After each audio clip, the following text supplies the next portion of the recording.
Market, climb to the peak of your market, climb to the top of your market, offer the best service in your market, be the number one source in your market. That's a great way to get referrals. It's a great way to get testimonials. It's a good way to help a lot of people. It's a good way to make a lot of money if you're at the top, and you have to know the mountain in order to climb it. Welcome in, much love. Trav here.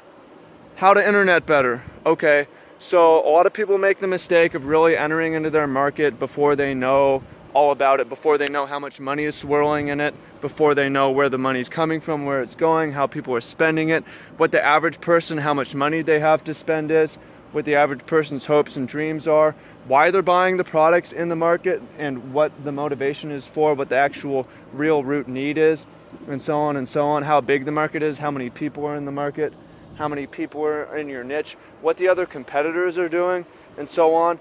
This is all information that you should have before you even start with your business, because it's possible it's way too crowded, it's way too saturated, you're gonna have to go a little more niche to mix it up. Maybe there's just not enough money in it.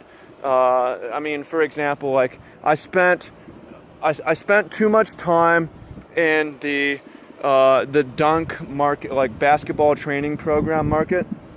Now, one problem for me was lack of self-awareness. Like, I'm not that good, right? Pro players should sell pro training, right?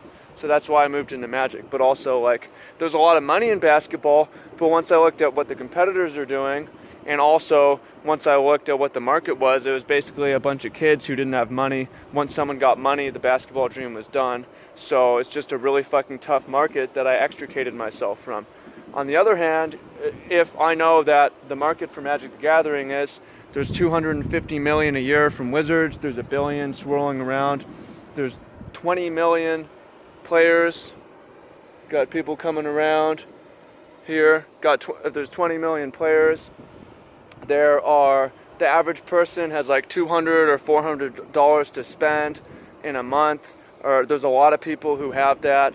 And the reason that these people are playing is because they are competitors and they're older, they don't have sports anymore, they want to get their outlet. It's men that are motivated to train and compete in this way. Yo, what's up? Just filming this, and then if y'all want to chill in this spot or whatever.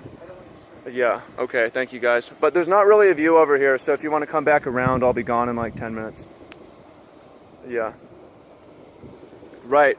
Okay. So, knowing your market before you enter it. Otherwise, you waste a lot of time building pages or trying to set up product that no one's actually going to buy. Or, right, time is really finite. So you really want to move in a direction where you can flow, a direction where you can see the terrain and see the obstacles as you climb it, and see what it takes to eventually be the best service, be the best product in your niche. Because it's just, if you're down at the bottom, even if it's really contested, even if there isn't a whole lot of money, if you're at the top, you can black hole and attract all of it, right? So you also need to see what the other players in the market are doing, how dominant they are, or where the holes are, or whatever, and ultimately align what you're doing or what you're actually good at, aligning your self-awareness with what the market needs of you, right? Like if you're not focusing on something that you're not world class at and trying to align your skill set with the marketplace and see what you can offer. And you do that, you have a much better chance of actually making it to the top of the mountain where you can be the big dog on top. Whether that's, it could be something really big, you dream crazy big, like have the biggest social media or have the biggest marketplace like Amazon. But if you really know the market, you can go more niche and like have the best Magic the Gathering competitive training, something like what I have, right? Or something, if you're really the best dunker or whatever, you could have like Bounce Kit or whatever, a training for really niche training. So a part of understanding the market as well is getting to know where you can fit in the niche, like what different options there are.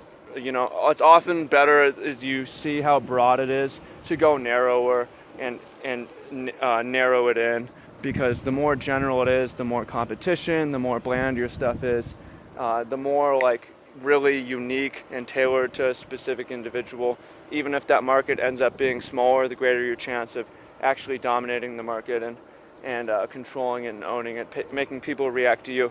And once you have that space as well, it can be very hard to budge you. It can be hard for competitors to come in. You actually own that space.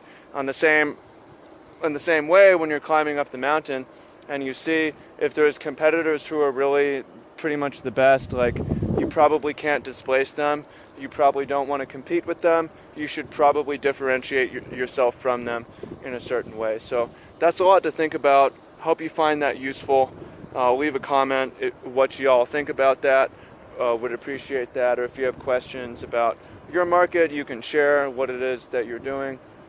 For your own homework, again, you should know how many people are in it, how much money there is, what people's motivations are for spending the money, the various ways that it's exchanged. Again, the big picture of what people are trying to get out of it, and some self and other awareness of where you fit in and with the competitors. So leave a comment down below. Would appreciate that. And let me know what else you want to hear about. So peace, much love. Look forward to seeing what you have to say.